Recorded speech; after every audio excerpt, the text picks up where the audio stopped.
नमस्कार दोस्तों, बहुत बहुत स्वागत करता हूं आप सभी का एक और नई वीडियो के अंदर। टाइटल और थंबनेल देख के आप सभी को पता चल गया होगा। आज की वीडियो में हम बात करने वाले हैं सेमेस्टर 3 बीकॉम ऑनर्स के one of the important subject business mathematics के सिलेबस को लेकर के। अगर आप लोग भी 2025-26 के स्टूडेंट है, यानी कि 2025-26 के अंदर आप लोग सेमेस्टर 3 के अंदर आए हैं, तो ये वाला वीडियो आप सभी के लिए बेहद इंपॉर्टेंट रहने वाला है, क्योंकि आज की वीडियो में हम बात करेंगे एंटायर सिलेबस के बारे में। एनईपी पॉलिसी के अकॉर्डिंग में बात करूंगा। हम बात करेंगे कितनी यूनिट आपको फाइनल पेपर में देखने को मिलेंगी, यूनिट वाइज आपका मार्क्स डिस्ट्रीब्यूशन या वेटेज जिसको बोलते हैं वो क्या रहने वाला है, और एक यूनिट के अंदर एग्जैक्टली कौन कौन से टॉपिक है जिनको आपको तैयार करना है। तो उम्मीद करता हूं आप लोग इस वीडियो को आखिरी तक जरूर देखेंगे। वीडियो अगर आपको यूजफुल लगता है तो इसे लाइक करके अपने दोस्तों के साथ शेयर जरूर करेंगे। बहरहाल विदाउट वेस्टिंग टाइम चलिए शुरू करते हैं। देखिए, सिंपल सी बात मैं बता चुका हूं, सेमेस्टर 3 के अंदर बीकॉम ऑनर्स के अंदर ये सब्जेक्ट रहता है। अगर आप लोग बीकॉम प्रोग्राम के स्टूडेंट हैं तो आपको बिजनेस मैथमेटिक्स की जगह बिजनेस स्टैटिस्टिक प्रोवाइड किया जाता है,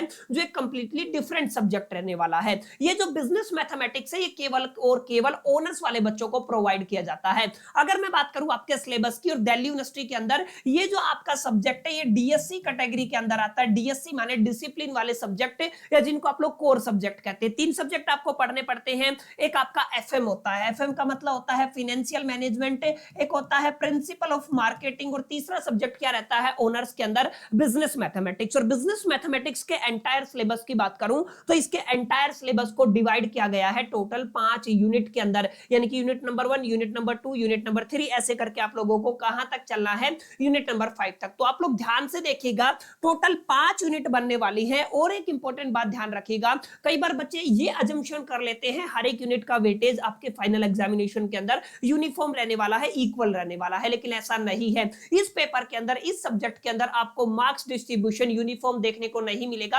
यहाँ पे वेटेज जो रहेगा वो नॉन यूनिफॉर्म रहेगा, माने किसी चैप्टर का ज्यादा मार्क्स का कंट्रीब्यूशन रहेगा पेपर के अंदर, किसी का कम रहेगा। तो वो यहाँ पे हम लोग डिस्कशन करने वाले हैं। यूनिट 1 का टाइटल देख लीजिए, मैट्रिसेस एंड डिटर्मिनेंट। +1 के अंदर भी आप लोगों ने, +2 के अंदर भी आप लोगों ने पढ़ा होगा। दूसरा चैप्टर रहेगा बेसिक कैलकुलस, आप लोगों ने पढ़ा होगा। कैलकुलस के अंदर आपका इंटीग्रेशन आता है, कैलकुलस के अंदर आपका डिफरेंशिएशन आता है। लेकिन ये जो आपकी यूनिट 2 है ना, ये बेसिक कैलकुलस से रिलेटेड रहेगी। लेकिन जो इससे अगली यूनिट है, माने जो आपकी यूनिट 3 है, वो आपकी एडवांस कैलकुलस से रिलेटेड रहेगी। माने सबसे पहले आपको बेसिक कैलकुलस को पढ़ना है, फिर आपको एडवांस कैलकुलस को पढ़ना है। ऐसे करके आपकी 3 यूनिट कंप्लीट हो जाएंगी। अगर आप लोग ध्यान से देखेंगे चौथी यूनिट की, तो चौथी यूनिट काफी अहम रहने वाली है हर एक कॉमर्स स्टूडेंट के लिए, क्योंकि यहाँ पे हम लोग पढ़ने वाले हैं वो वाला मैथमेटिक्स जिसका काफी इस्तेमाल किया जाता है फिनांस के अंदर। माने आप लोग कह सकते हैं मैथमेटिक्स ऑफ द फिनांस। ये चौथी यूनिट रहने वाली है। 5 यूनिट बेहद आसान है, जिसको आप लोग लीनियर प्रोग्रामिंग के नाम से जानते हो। और इस तरीके से आपकी 5 यूनिट मिलकर के आपके बिजनेस मैथमेटिक्स का एंटायर सिलेबस की कंस्ट्रक्शन करते हैं या निर्माण करते हैं। करीब 90 नंबर का पेपर रहता है, आप सभी को पता है। डीएससी का 4 क्रेडिट का पेपर है, तो ऑब्वियस सी बात है 5 यूनिट के अंदर आपके सिलेबस को डिवाइड किया गया है। अब आपको समझना क्या है, समझना ये है, जो ये बेसिक कैलकुलस है ना, ये जो बेसिक कैलकुलस है, इसका परसेंटेज या वेटेज फाइनल एग्जामिनेशन में बहुत कम रहने वाला है। माने ये कितने नंबर का आएगा, ये आपके 15 नंबर का, सॉरी 15% वेटेज आपका एग्जामिनेशन के अंदर देखने को मिलेगा। लेकिन एडवांस है वो कितना है, वो आपका 25% है। अगर आप लोग दोनों को कैलकुलेट कर देते हैं, केवल कैलकुलस आपके पेपर का 40% बनता है। मानी 50% से थोड़ा सा ही कम है, आधे पेपर में से कुछ 10% ही कम रहेगा, आपको कैलकुलस देखने को मिलेगा। इसका मतलब ये आपकी स्ट्रॉन्ग फाउंडेशन बना सकता है अच्छे मार्क्स स्कोर करने के लिए। अगर मैं बात करूं 20% किसकी है, ये आपका मैट्रिक्स और डिटर्मिनेंट रहेगा। बाकी सब आपका 20% रहेगा। क्लियर, आप लोग ध्यान से देखिएगा। 20% कितना बनता है, करीब करीब आप लोग मान सकते हैं आपका 18 नंबर बनता है। 90 का अगर 20% निकालेंगे तो 18 नंबर बनेगा। माने ये वाला भी 18 नंबर का है, ये वाला भी 18 नंबर का है, ये वाला भी 18 नंबर का। इन दोनों को कैलकुलेट कर लीजिएगा, ऐसे करके आपका 90 नंबर का 100% पेपर बनेगा। तो अगर आप लोग 2025-26 की बात करते हैं, बिजनेस मैथमेटिक्स की बात करते हैं, तो प्लीज इन 5 यूनिट को नोट कर लीजिएगा, टाइटल को नोट कर लीजिएगा और इनके वेटेज को नोट कर लीजिएगा। जब आप लोग पेपर देंगे तो ये सारी चीजें आपको काफी हेल्प करेंगे। क्लियर, आप थोड़ा सा आगे चलते हैं, मैं आपको एक बार समझा देता हूं यूनिट वाइज कंट्रीब्यूशन क्या रहने वाला है। यूनिट के अंदर कौन कौन से टॉपिक है जो आपको पढ़ने हैं, कौन कौन से ऐसे टॉपिक हैं जिनको आप लोग स्किप कर सकते हैं। और एक इंपॉर्टेंट बात लास्ट में मैं आपको बताऊंगा एग्जैक्टली कौन सी किताबें हैं जिनको आप लोग फॉलो कर सकते हैं पर्टिकुलरली इस सब्जेक्ट के लिए। क्लियर, अगर आप लोग यहाँ पे ध्यान से देखेंगे तो मैट्रिक्स एंड डिटर्मिनेंट करीब करीब 9 2 घंटे के अंदर कंप्लीट हो जाएगा। माने 1 घंटे का अगर आप लोग क्लास लेके चलते हैं तो आप लोग मान के चल सकते हैं 10 दिन के अंदर मैं इसी चैनल के ऊपर या कोई और टीचर आपको 10 दिन के अंदर मैट्रिक्स एंड डिटरमिनेंट को कंप्लीट करा देगा। अगर आप लोग देखेंगे जो आपका बेसिक कैलकुलस है वो 6 घंटे लेगा, लेकिन जो आपका एडवांस कैलकुलस है वो 12 घंटे का रहेगा। इस चीज को आपको ध्यान में रखना है। मैथमेटिक्स ऑफ फाइनेंस छोटा सा चैप्टर है, 9 घंटे में कंप्लीट हो सकता है। ऐसे लीनियर प्रोग्रामिंग भी आपका 9 घंटे में कंप्लीट हो सकता है। अगर मैं बात करूं आपसे सिलेबस की तो देखिए मैट्रिक्स एंड डिटरमिनेंट के अंदर सबसे पहले हम लोगों को ओवरव्यू ऑफ मैट्रिक्स को पढ़ना है। उसके बाद हम पढ़ेंगे solution of system of linear equation. इसके अंदर भी ध्यान दीजिएगा हमें यूनिक सॉल्यूशन और इन आपका क्या है आगे involving not more than 3 variable, माने आपका यूनिक सॉल्यूशन वाला केस लेके चलना है और 3 वेरिएबल से ज्यादा आप लोगों को लेके नहीं चलना है। माने 3 वेरिएबल विद यूनिक सॉल्यूशन वाले केसेस को हमें यहाँ पे सोल्व करना सीखना है। यहाँ पे हम लोग कौन से मेथड का यूज करेंगे, using matrix inversion method and the Cramer rules. Clear है? ऐसे आप लोग देखिएगा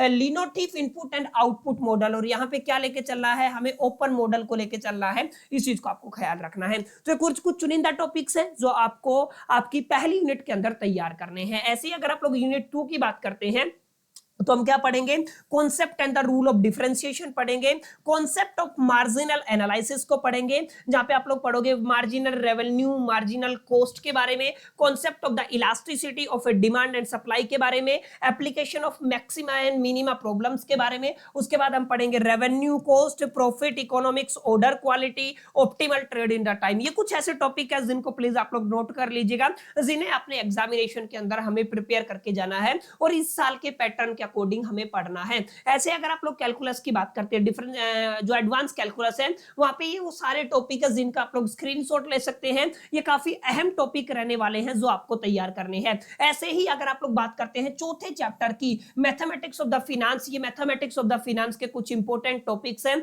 जिनको आपको तैयार करना है। Last and final linear programming के अंदर एलपीपी के अंदर आपको कुछ इस तरीके के टॉपिक है जिनको तैयार करना है। तो माय डियर फ्रेंड्स, ये एंटायर सिलेबस रहने वाला है आपका 2025 और 26 सेशन की मैं बात कर रहा हूं। क्लियर है? आप लोगों को ध्यान रखना है। वैसे अगर आप लोग ध्यान से देखेंगे तो हम केवल इसको 2025 ही बोलेंगे। क्लियर है? लेकिन आपका जो रिजल्ट है वो 26 तक खिंच जाता है। दैट्स व्हाई मैं यहाँ पे क्या लिख रहा हूँ 2025 26 बार बार बोल रहा हूँ। इसको आप लोग माइंड मत कीजिएगा। अब एक चीज और आप लोग ध्यान रखिएगा, अगर आप लोग किताब की बात करते हैं और दिल्ली यूनिवर्सिटी को टारगेट करके चल रहे हैं, अगर आप लोग किसी और यूनिवर्सिटी से हैं और बीकॉम 3rd सेमेस्टर के अंदर आपको बिजनेस मैथमेटिक्स प्रोवाइड किया जाता है तो आप लोग कोई भी किताब इस्तेमाल कर सकते हैं। लेकिन मैं आपको रिकमेंड करूंगा अगर आप लोग बीकॉम ऑनर्स के स्टूडेंट हैं तो बिजनेस मैथमेटिक्स, अगर आप लोग बीकॉम प्रोग्राम के स्टूडेंट हैं तो बिजनेस स्टैटिस्टिक्स, ये दोनों ही किताबें आप लोग जेके ठकराल वाली यूज कीजिएगा। देखिए काफी पॉपुलर ये आपके टीचर हैं या फिर आप लोग ऑथर बोल दीजिए, व्हाटएवर यू कैन से। ठीक है? तो ये वाला आपका जो मेन है ना जो आपका बुक है इसको आपको खरीदना है। तो ये कुछ इंपॉर्टेंट बातें थी,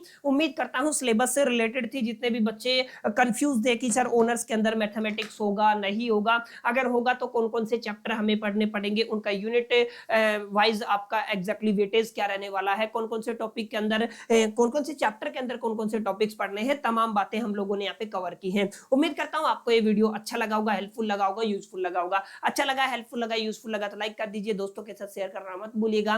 पहली दफा चैनल पे है तो सब्सक्राइब करके बेल आइकन को जरूर प्रेस कर दीजिएगा। चलिए मिलते हैं नेक्स्ट वीडियो में, जब तक के लिए कीप लर्निंग।